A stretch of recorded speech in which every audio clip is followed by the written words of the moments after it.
Tanquem l'any 2024. És hora al CEI Pallars Jussà de fer balanç. Un total de 558 persones han participat en les diferents accions que hem desplegat. 141 amb accions de sensibilització, 186 a les jornades de networking i 135 han rebut orientació o assessorament empresarial. Un total de 96 alumnes han participat en els cursos de formació que hem organitzat i 8 empreses s'han allotjat al CEI Pallars Jussà, el nostre viver d'empreses.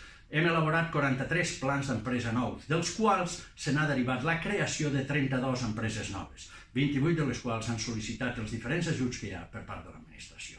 Hem tancat amb èxit 32 casos de reempresa des que tenim conveni, fet que ha suposat que ens donguessin el premi al millor servei reempresa de tota la província de Lleida.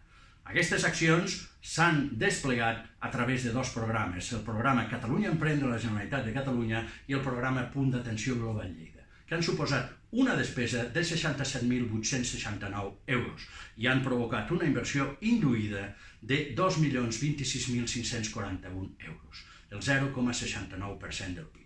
Això vol dir que de cada euro dels teus impostos que s'ha invertit en aquest programa se n'ha generat 29. Les accions i els programes no s'han de valorar per les seves intencions, s'han de valorar pels seus resultats. Esperem aquest 2025 fer-ho encara una mica millor.